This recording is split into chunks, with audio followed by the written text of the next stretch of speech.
Bien-aimés dans les Seigneurs, bonjour. Nous vous saluons dans les noms précieux de Jésus-Christ à travers le monde où vous vous trouvez.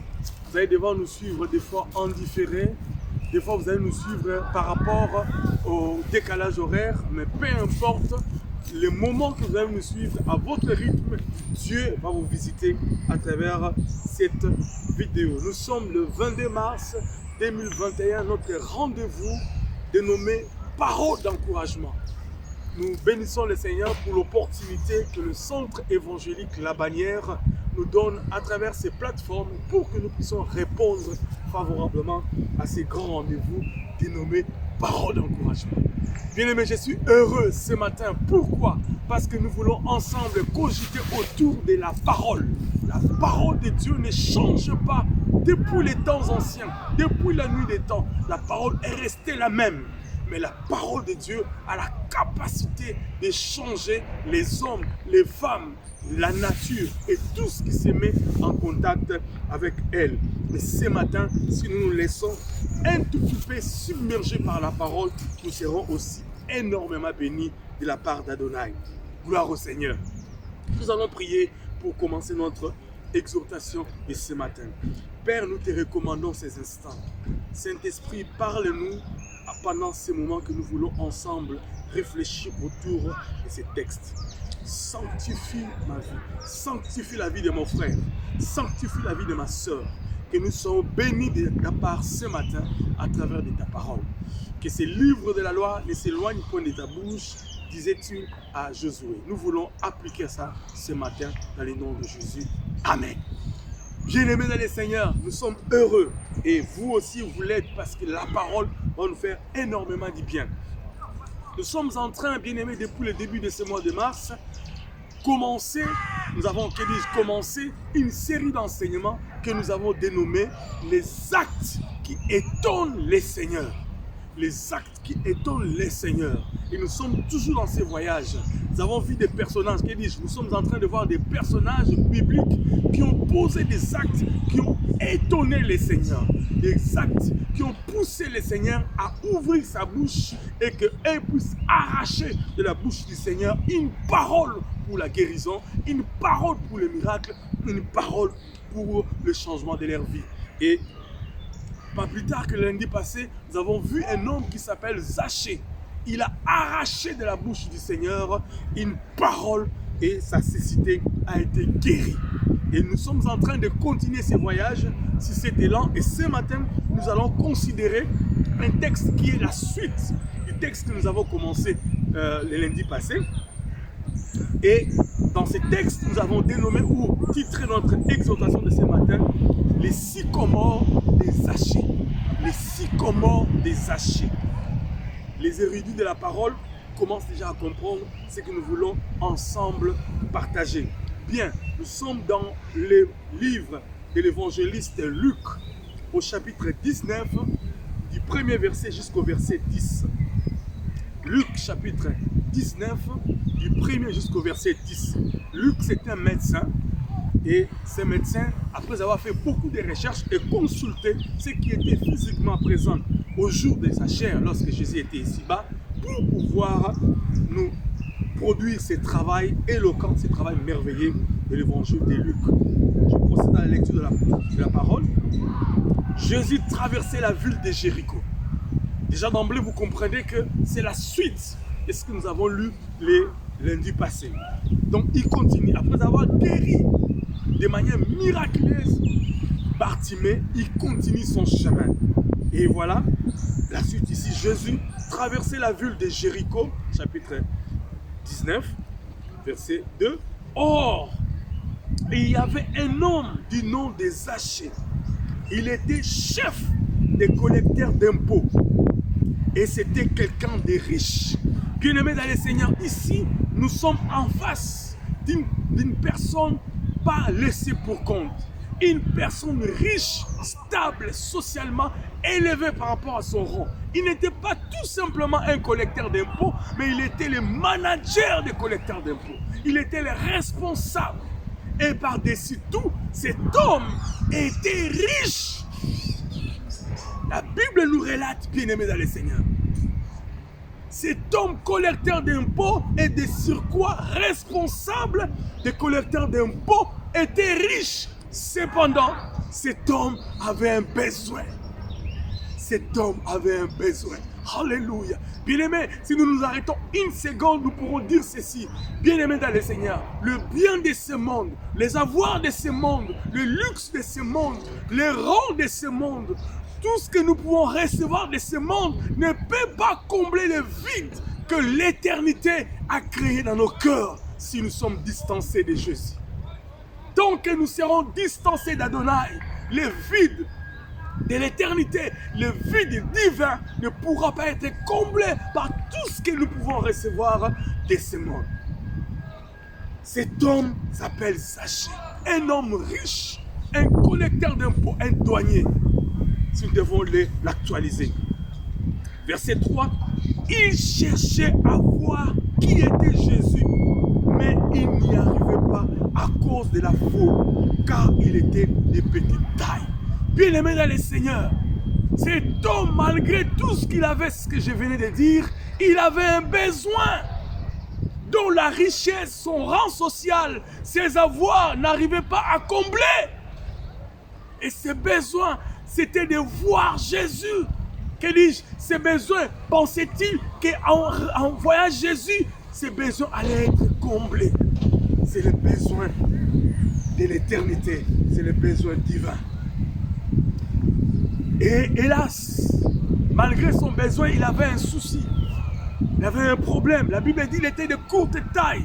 Et sa taille l'empêchait de voir Jésus. Parce que Jésus, lorsqu'il faisait ce voyage, il était accompagné, bien-aimé dans le Seigneur, par des foules qui scandaient, qui l'entouraient. Et cet homme riche, fort, glorieux physiquement, et socialement, était court de taille, ne pouvait pas à cause de la foule. Alléluia. Mais bien-aimé dans le Seigneur, cet homme m'a fort étonné. Malgré cet obstacle, comme son besoin était pressant, comme son besoin était important, la Bible dit, bien-aimé, il s'est surpassé.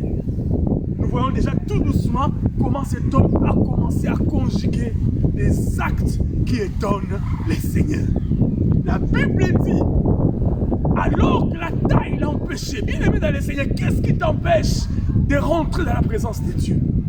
Qu'est-ce qui t'empêche de pouvoir t'exprimer devant Dieu et tu te laisses aller? C'est la fatigue, c'est le découragement des autres, c'est les soucis de tous les jours. Nous avons vu hier avec des bien-aimés des obstacles de la foi, l'impatience. C'est quoi les épreuves?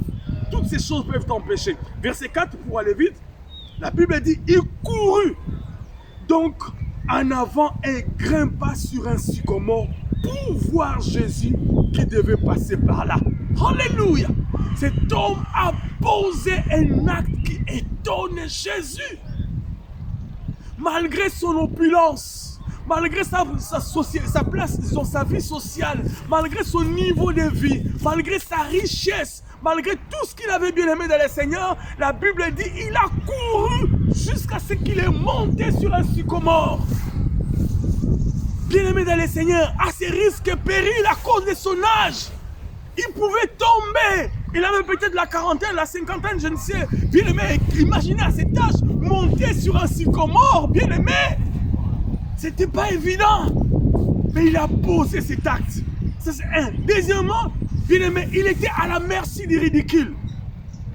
Les hommes et les femmes allaient se moquer de lui. Comment toi, un homme aussi élevé sur le plan social, peut-il oser monter sur un sycomore pour voir un juif? Parce que nous savons, ils étaient dans un territoire païen. Et toutes ces questions, bien-aimés, il n'a même pas réfléchi un instant. Pourquoi? À cause de son besoin. Il a posé cet acte. Il a accepté d'être humilié. Il a accepté d'être dédaigné. Il a accepté qu'on se moque de lui. Mais il est monté. Étant riche, il avait des serviteurs. Il pouvait leur demander, aidez-moi à voir Jésus, etc. Il a dit non, ma démarche pour rencontrer Jésus doit être personnelle. Bien aimé, la démarche du salut est personnelle. Tu peux aller à l'église avec tes parents, tu peux être environné des hommes et des femmes qui prient, mais si ta démarche personnelle avec le Seigneur ne te pousse pas à voir Dieu, eh bien, tout ce que tu fais, c'est rien. Considérons bien ces textes, c'est extraordinaire. Et lorsqu'il est arrivé, bien-aimé, la Bible dit, il courut, un homme riche, court. Alléluia. Ce matin, bien-aimé dans le Seigneur, cours dans la foi, cours par la prière, cours, je ne sais pas, par l'abnégation, cours dans les gènes, cours dans la parole pour voir Jésus. Et il a dit dans sa parole, n'est-ce pas, le royaume des cieux, en ces temps de la fin, c'est le violent qui s'en empare. Verset 5, arrivé à cet endroit, Jésus leva les yeux, alléluia, interpellant Zachée, descends vite, aujourd'hui, il faut que j'aille demeurer chez toi. Il avait un besoin de voir Jésus, mais son besoin a été répondu par aussi un autre besoin. Jésus est allé demeurer dans sa maison, pardon. Waouh! Voyant, donc, verset 6, vite, alors il descendit et reçut Jésus avec joie. Descendit vite, il reçut Jésus. Il était content que Jésus puisse venir dans sa maison. Parce que ce qu'il voulait au fond de lui. Verset 7, voyant cela, tous ce qui était là commençaient à murmurer, commençaient à récriminer Jésus. Il disait ceci, il est allé loger chez un pécheur. Parce que les regards que les gens ont sur nous, c'est souvent un regard négatif. Ils ont comme l'impression de croire que nous ne pouvons pas mériter le salut. Les hommes bien-aimés pensent que nous, on ne mérite pas, c'est eux qui méritent.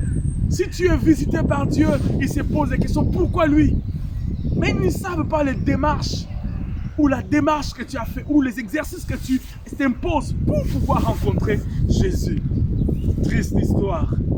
Toute la démarche qu'a fait Zachée, les imprévus qui s'est passé dans sa vie jusqu'à accepter d'être humilié à monter sur un sycomore, ça n'a pas été à l'égard de ces hommes comme un témoignage d'amour et de vouloir à rencontrer Jésus. Non, il ne mérite pas du tout. Le monde est méchant. Mais l'amour de Jésus est extraordinaire. La grâce de Jésus illimitée a vu le cœur de Zachée. Parce que c'est lui qui vit dans ton cœur, dans mon cœur. Il connaît tes élans à son égard. Continue, bien-aimé. Dieu te visitera. Alléluia. Et la Bible dit, au verset 8, mais Zachée s'avança, dit au Seigneur. Pendant que les autres parlaient mal de Zachée, lui il s'avance vers le Seigneur. Ce n'est pas son problème. Bien-aimé, les ragots des gens ne doivent pas t'empêcher de discuter avec le Seigneur. Les ragots des gens ne doivent pas t'empêcher d'avancer avec Jésus. Il a profité de ces moments pour pouvoir discuter avec le Seigneur. C'était pour lui une opportunité. Parce que son besoin, c'était le Seigneur Jésus. Il dit, voilà Seigneur, je fais don aux pauvres de la moitié de mes biens. Il ne pouvait pas mentir, il connaissait Jésus. Parce que Jésus lit dans le cœur des gens. Pendant que les autres se moquaient de lui, les traitaient comme quelqu'un qui ne devait pas recevoir le salut, mais lui, il avait un cœur large. Il donnait la moitié de ses biens aux pauvres. Merveilleux. Merveilleux. Alléluia. J'ai fait don aux pauvres de la moitié de mes biens. Et si je fais du tort à quelqu'un, je vais lui rendre 4 fois plus. Toi et moi, est-ce que nous le faisons, bien-aimés? Pourquoi condamnons-nous tout? Nous condamnons, pardon, Zachée. Verset 9. Alors Jésus dit à son sujet, aujourd'hui, le salut est arrivé pour cette maison, car lui aussi est un fils d'Abraham. Alléluia! Je ne sais pas, Zachée, s'il était réellement un païen, mais selon la promesse d'Abraham, il est rentré dans la lignée de manière prophétique. Mais si c'était aussi un juif, tant mieux, mais il est quand même rentré. Mais pour nous qui sommes des gentils, cette expression veut dire que nous pouvons aussi rentrer dans la lignée d'Abraham si nous posons des actes qui étonnent Jésus. Verset 10. En effet, le Fils de l'homme est venu chercher et sauver ce qui était perdu. Bien-aimé dans le Seigneur, extraordinaire, une histoire merveilleuse. Alors, bien-aimé, Zachée a posé des actes qui étonnent Jésus. Et il a arraché de Jésus le regard pour sa vie. Il est venu à la maison de Zachée, comme pour dire, même sa famille aussi a été tout de suite bénéficiaire de cette grâce. Alors qu'est-ce qui se passe pour pouvoir retenir comme leçon? Si nous considérons ces textes, nous pourrons nous poser des questions. Mais ça, nous sommes au chapitre 19. Si nous reculons un tout petit peu au chapitre 18, lorsqu'il a fait les miracles pour Bartimée, mais légèrement avant, Jésus a donné une parabole à la foule. Il leur a dit, après qu'un riche soit venu vers lui pour lui dire qu'il voulait les suivre, Jésus va dire à ces riches, à ces jeunes riches, si tu veux me suivre, eh bien, laisse tout ce que tu as pour me suivre. Le gars était incapable de pouvoir abandonner tout ce qu'il avait comme bien. Et il est rentré triste. Dans cette tristesse, Jésus aussi a ressenti la tristesse et il a dit aux autres qui étaient tout autour de lui, il a dit, il est difficile pour un riche de rentrer dans le royaume des cieux, mais il est facile pour un chameau d'y entrer. Bien-aimés dans le Seigneur, juste un chapitre après, un riche qui s'appelle Zachée est rentré dans le royaume des cieux. Qu'est-ce qui se passe? Jésus-Christ, avant que nous puissions atterrir sur ces textes, je reviens sur ce dont je suis en train de vous expliquer. Jésus voulait dire à son peuple, où c'est qu'il écoutait cette sagesse. Vous savez, bien aimé, j'ai interrogé les commentateurs pour comprendre qu'est-ce que Jésus voulait dire par là. Selon les commentateurs que j'ai interrogés, ils m'ont expliqué ceci. Dans les villes juives, que dis-je, dans les villes orientales, on appelait ça des villes fortifiées. C'était des villes qui étaient barricadées par des murailles. Mais ces villes avaient deux portes principales. Une grande porte qui permettait à la sortie le matin pour que le peuple aille faire aille dans les plantations, aille dans les jardins, etc., faire nourrir les animaux, etc. Et il y avait une petite porte qu'on appelait tour de l'aiguille. Et cette porte permettait au peuple de pouvoir censurer les soirs les gens qui devaient rentrer dans la ville. Parce que si un infiltré rentrait, il pouvait fragiliser la ville. La ville devenait vulnérable et on pouvait les attaquer. Alors, la grande porte, tout le monde sortait le matin, on ne pouvait pas contrôler parce que tout le monde pouvait s'en sortir pour aller travailler. Mais au retour, les soirs, ils passaient par les trous de l'aiguille. Et les trous de l'aiguille avaient la dimension inférieure à la grandeur du chameau. Mais qu'est-ce qui s'est passé? Lorsque les chameaux arrivaient avec son maître, les chameaux acceptaient de s'humilier pour passer dans les trous de l'aiguille et rentrer dans la maison ou dans la ville. Et c'est ce que Jésus a emprunté cette image en disant, il est difficile pour un riche de rentrer dans le royaume des cieux, mais il est facile pour un chameau de passer par là, par les trous de l'aiguille. Qu'est-ce qu'il voulait dire par là? Il voulait parler de l'humiliation. Que dis-je? De l'humilité, pardon. L'humilité, bien aimé, est une qualité qui exprime le caractère divin, qui exprime les battements du cœur de Dieu. Ici, bien aimé dans les Seigneurs, Jésus a posé cette image. Un chapitre avant et un chapitre après, un homme a fait exactement comme Jésus avait fait et il a reçu gain de cause. Qu'est-ce qui s'est passé? Zachée, normalement, lui aussi, était quasiment comme ces jeunes hommes riches. Mais à cause du besoin qu'il avait dans son cœur, il s'est humilié, bien aimé dans les Seigneurs. Et il a couru et il est monté sur un sycomore. Alléluia! Bien-aimé dans le Seigneur, ces gestes-là, pour un homme comme Zachée, il était à la merci du ridicule. Ceux qui le connaissaient commençaient à se moquer de lui. Comment toi, un notable de la ville, peux-tu courir comme ça pour aller rencontrer un petit juif et aussi, par-dessus tout, monter sur un sycomore? Cependant, Zachée tenait tellement à ce que son besoin soit rempli, il s'est humilié. La Bible dit, bien-aimé dans le Seigneur, Jésus-Christ, après avoir accepté la mort, même la mort de la croix, parce qu'il s'était humilié, son Père l'a souverainement élevé. Et il a reçu du Père le nom qui est au-dessus de tout nom. Bien-aimé, l'humilité précède la gloire, mais l'orgueil précède la chute. C'est ce qui s'est passé avec les jeunes hommes riches. L'orgueil a fait en sorte qu'il puisse passer à côté de sa bénédiction. Mais l'humilité des Zachée l'a amené à la bénédiction. C'est un acte qui touche le cœur de Dieu. Bien-aimé dans le Seigneur, qui es-tu ce matin? Qu'est-ce que tu crois être ce matin? Devant Dieu, rabaisse-toi. Il a dit dans sa parole, dans 2 Chroniques, bien-aimés, si mon peuple sur qui est invoqué mon nom. Il ne parlait pas d'une nation païenne. Il dit, si mon peuple, c'est toi et moi, c'est l'église, c'est l'épouse. Si mon peuple, sur qui est invoqué mon nom, s'humilie, prie, Il se répand et cherche ma face. Il dit du haut des cieux, je pardonnerai son péché et je guérirai son pays. Bien-aimé dans le Seigneur, du haut des cieux, il répondra. L'acte qui étonne Jésus, pour les autres, ils ont découvert que Jésus était le Messie. Pour l'autre, il a découvert que Jésus était le fils de David. Pour Zachée, il a laissé le manteau de la gloire. Le manteau, pardon, de la gloire et du succès qu'il avait. Il s'est humilié pour aller rencontrer le cœur de Dieu. Alléluia! Il a accepté, bien-aimé, de monter sur un sycomore à la merci d'humiliation que tout le monde allait pouvoir l'indexer. Bien-aimé, si nous considérons tout simplement cette attitude est un acte qui a étonné Jésus. Et la Bible dit, Jésus s'est arrêté, il a regardé Zachée. Aujourd'hui, le salut est rentré dans ta vie. Bien-aimé dans le Seigneur, aujourd'hui, c'est 22 mars, Dieu peut rentrer dans ta vie pour changer l'histoire de ta vie, pour réécrire une nouvelle page dans ta famille, dans la vie de tes enfants, dans ta vie sociale, dans ta vie professionnelle, dans ta vie estudiantine, etc. Tu peux passer du célibat au marié, tu peux passer, bien-aimé dans le Seigneur, de malade à la guérison, de la pauvreté au succès.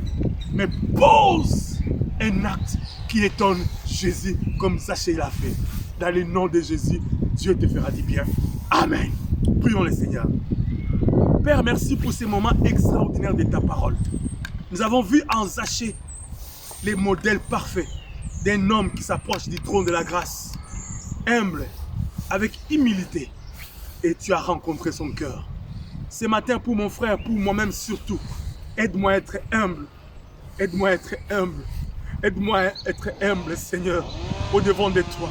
Seigneur, je sais que c'est la clé du succès. Parce que l'humilité précède la gloire. Alléluia. Bénis mon frère, bénis ma soeur qui me regarde dans ces moments. Peu importe l'endroit où il se trouve, peu importe le décalage horaire, et que la gloire soit son partage. On sait lundi, 22 mars, mais aussi toute la semaine, pourquoi pas tous les mois, pourquoi pas toute cette année, dans le nom de Jésus. Amen. Que Dieu nous bénisse. À la prochaine. Bye.